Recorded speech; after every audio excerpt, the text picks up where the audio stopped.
Nicolás Maduro Moros, presidente constitucional de la República Bolivariana de Venezuela.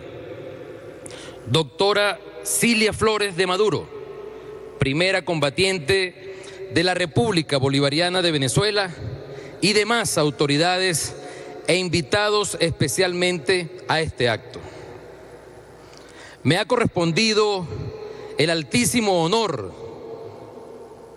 de exponer en tiempo limitado los sucesos ocurridos durante la campaña libertadora de la Nueva Granada. Cabe destacar que la campaña más heroica de nuestro libertador Simón Bolívar, con motivo de celebrarse hoy, 7 de agosto del 2019, el bicentenario de la batalla de Boyacá, batalla que selló la independencia de la Nueva Granada, hoy actual Colombia.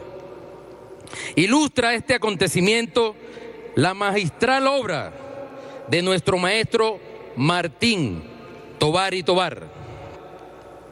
Este es un tema que de no estar respaldado por una historiografía perfectamente auditable, proveniente de los testimonios de actores del primer orden, como el general Oliari y el general Santander, quienes reconocen en sus memorias la veracidad de estos sucesos, podría fácilmente calificarse de fábula, cuento o fantasía.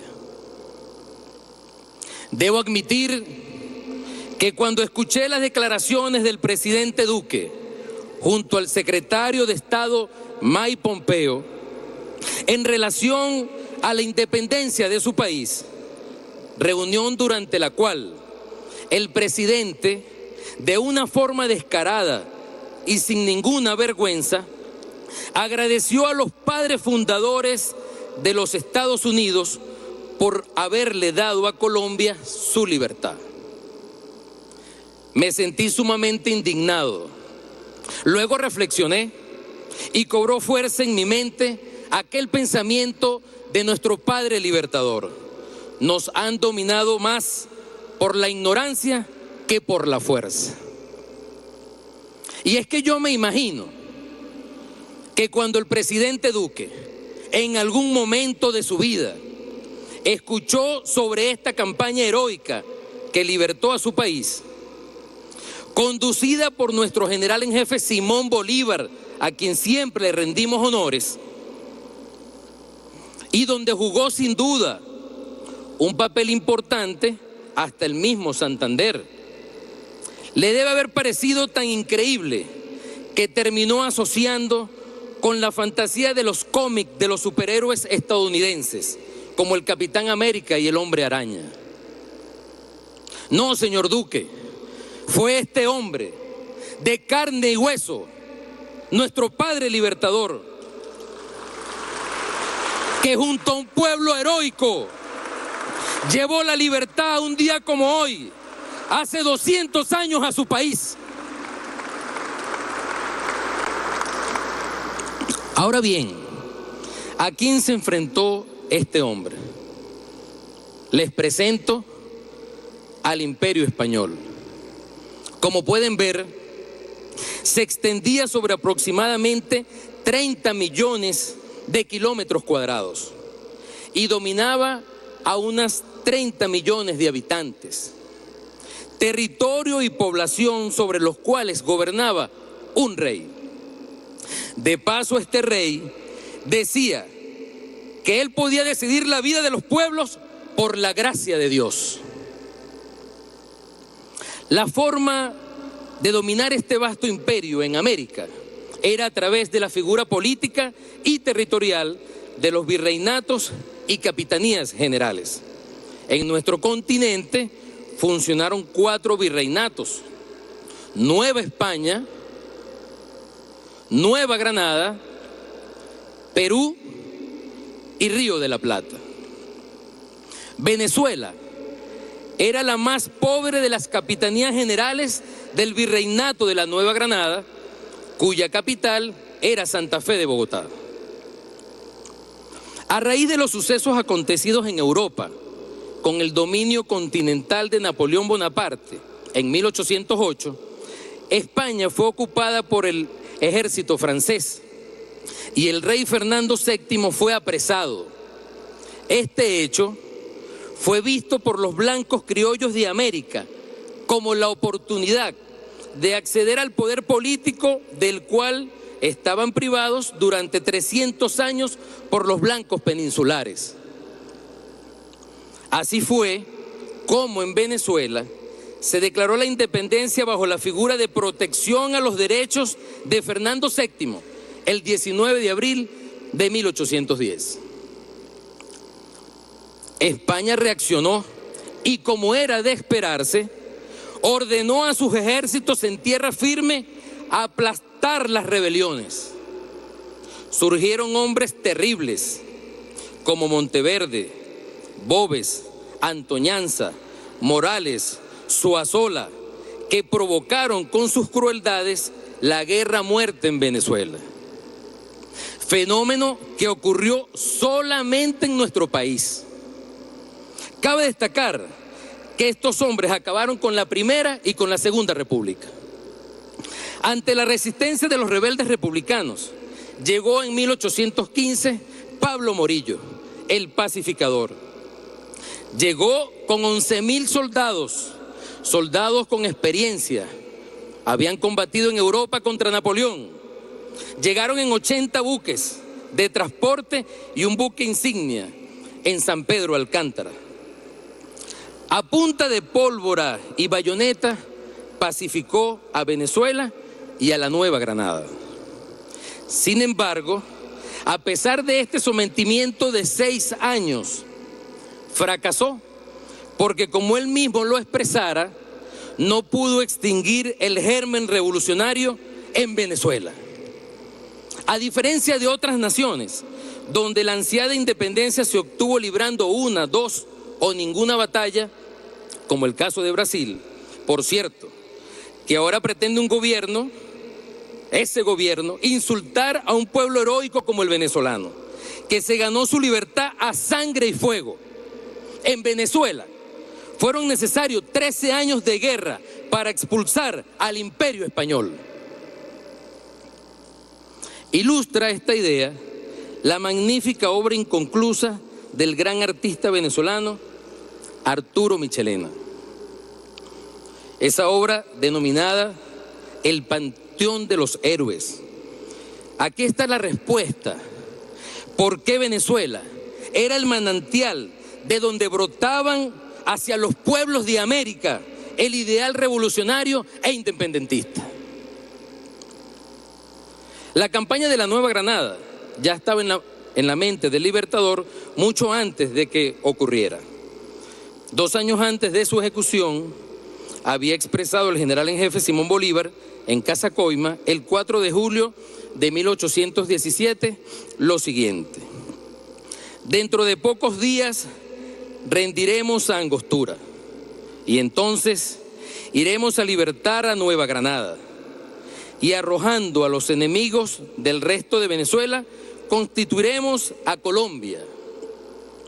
Enarbolaremos después el pabellón tricolor sobre el Chimborazo e iremos a completar nuestra obra de libertar a la América del Sur y asegurar su independencia, llevando nuestros pendones victoriosos al Perú.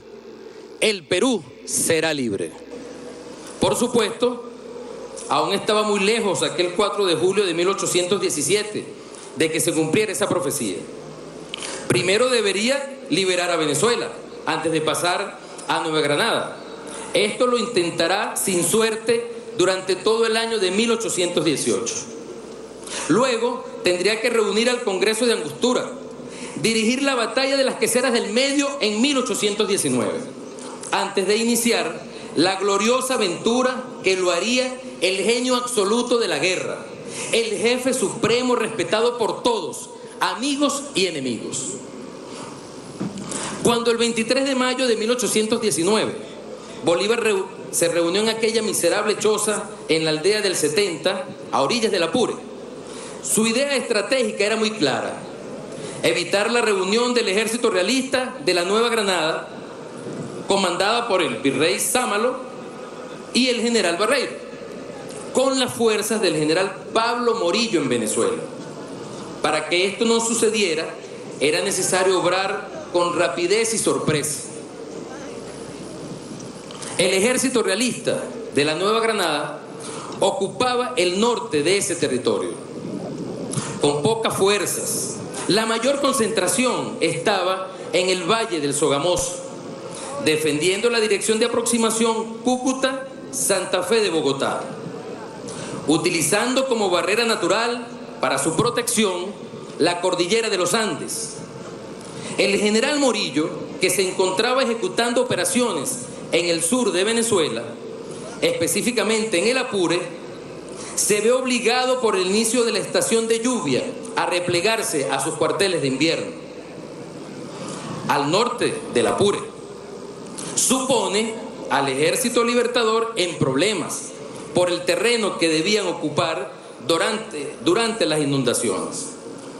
Periodo que limita enormemente la logística para sostener tropas en esa región.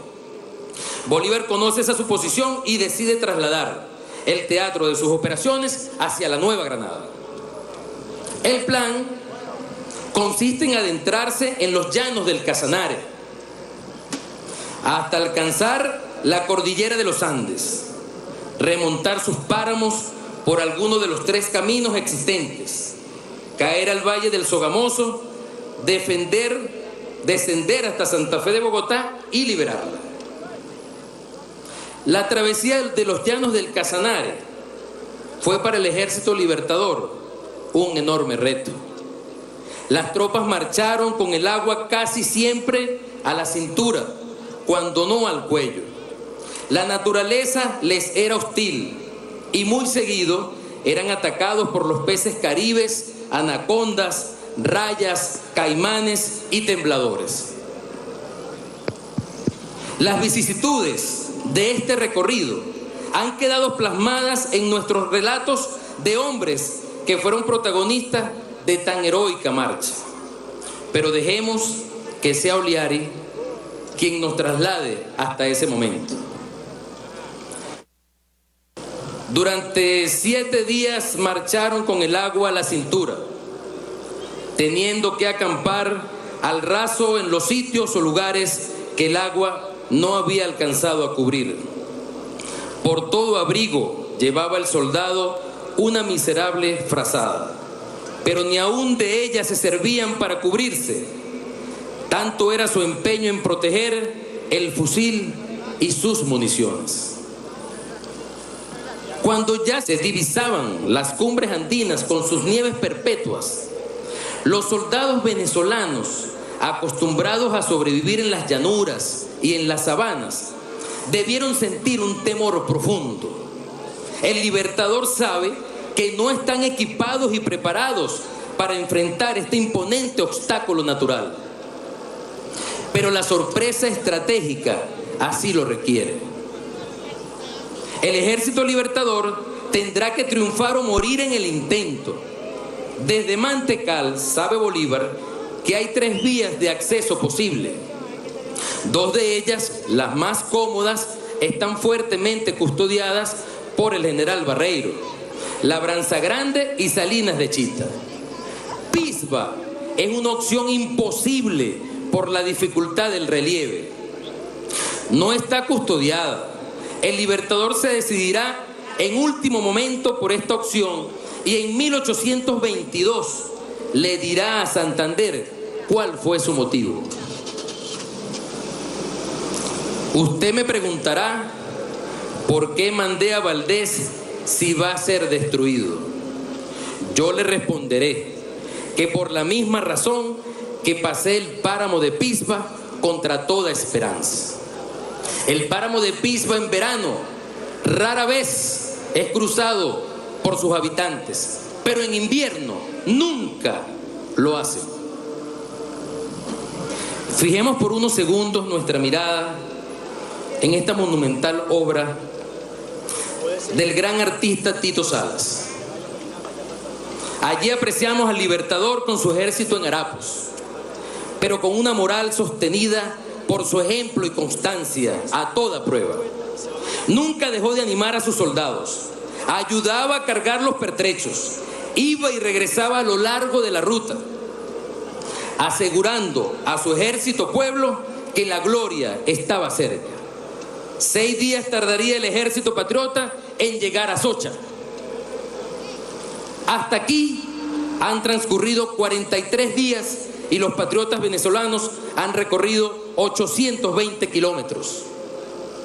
Adelante está el enemigo, que sorprendido por la aparición de un ejército de fantasmas, ningún soldado en una capacidad de luchar pudo haber descendido aquel 6 de julio de esas cumbres mortales.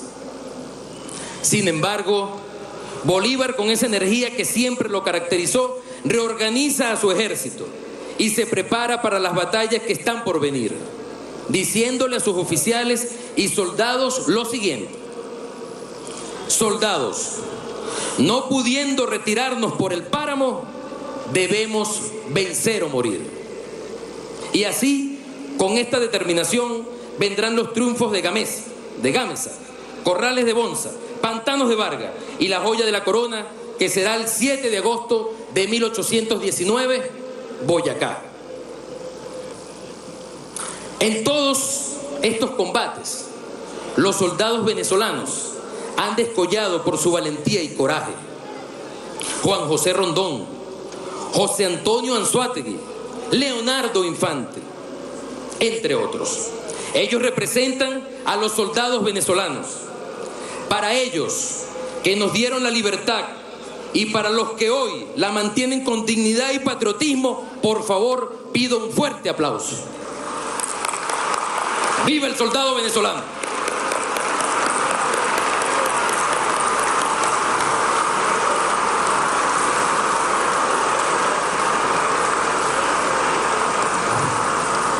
Luego de la batalla de Pantano de Vargas, las fuerzas quedaron equilibradas, con 3.000 hombres en cada ejército.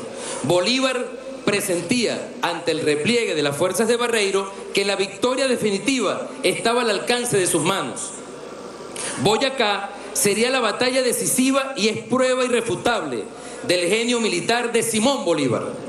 El engaño, la rapidez en las marchas y la sorpresa fueron los elementos distintivos de esta brillante acción militar. Esta imagen ilustra el glorioso campo de Boyacá, donde cruzar este puente fue asunto de vida o muerte. El ejército realista se desplaza en dirección norte-sur hacia Santa Fe de Bogotá, por el camino viejo de Samacá. El ejército libertador, casi en paralelo, se desplaza de igual sentido, pero desde Tunja. Ambos ejércitos coinciden en las inmediaciones del puente sobre el río Boyacá. El libertador observa que la vanguardia de los realistas estaba cerca de cruzar el puente, separándose peligrosamente del cuerpo principal. Bolívar sabe que es su oportunidad y de manera inmediata ordena a su vanguardia atacar para separar en dos al ejército español, impidiéndoles de esta forma la comunicación. El principio de concentración de fuerzas consigue en esta batalla, de manos de nuestro libertador, un excelente ejemplo. El famoso dicho, divide y vencerás, permitió que Simón Bolívar separara al ejército realista en dos cuerpos.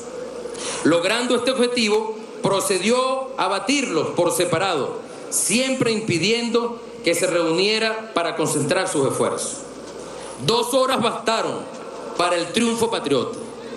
1.600 prisioneros dejó el ejército realista, entre ellos su general Barreiro.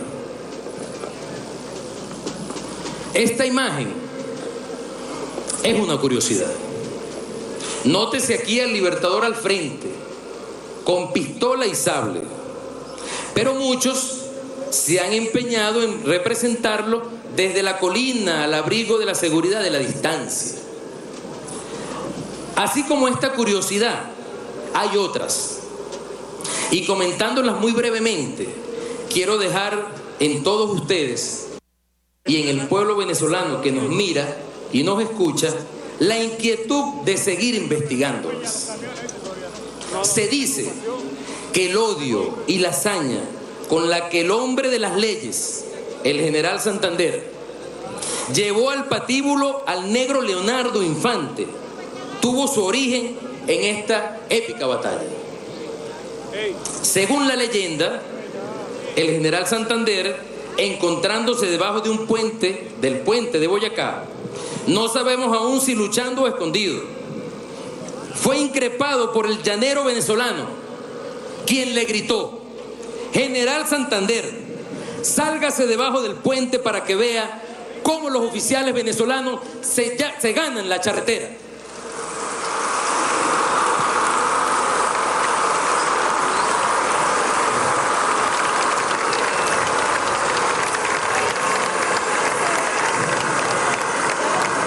...25 años tenía el coronel Leonardo Infante cuando fue asesinado. 25 años, coronel. Se alistó antes de los 15 años. Y ya a los 25 años era coronel. Un hombre con muchas heridas de guerra. Se dice que Santander jamás olvidó esta afrenta. Y cuando apenas tuvo la oportunidad de cobrarle Infante, lo hizo. En 4 oportunidades fue librado Infante de la pena de muerte por el supuesto asesinato de un oficial en Bogotá. Dicen en Bogotá que antes de que ocurriera el incidente del homicidio, en cuanto evento coincidía con Santander, le gritaba que era un cobarde. Incluso antes de morir, cuando impidió que le colocaran vendas en sus ojos, gritó diciendo que Santander y él sabían por qué lo estaban fusilando. Hecho que marcó, quizás para la evaluación de todos, la separación de Venezuela de Colombia. Está para que estudiemos esas consecuencias. Otra curiosidad histórica radica en el hecho entre los prisioneros que fueron capturados tras la batalla de Boyacá.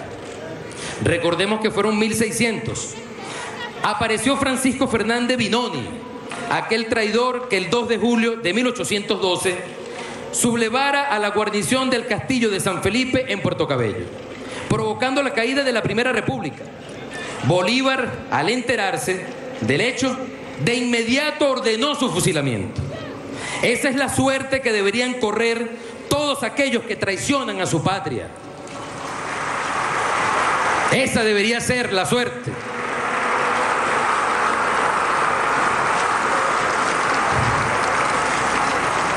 Y quiero finalizar con esta imagen de Bolívar, entrando triunfante con sus heroicos soldados libertadores en Bogotá. 3 días después de esa memorable jornada, el 10 de agosto de 1819.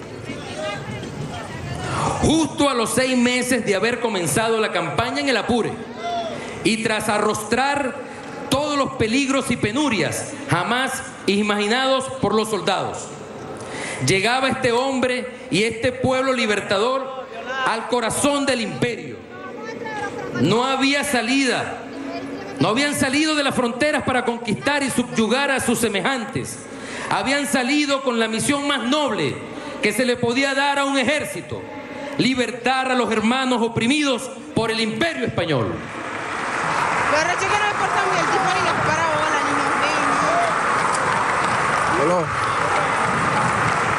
Dos siglos han pasado desde aquel heroico día.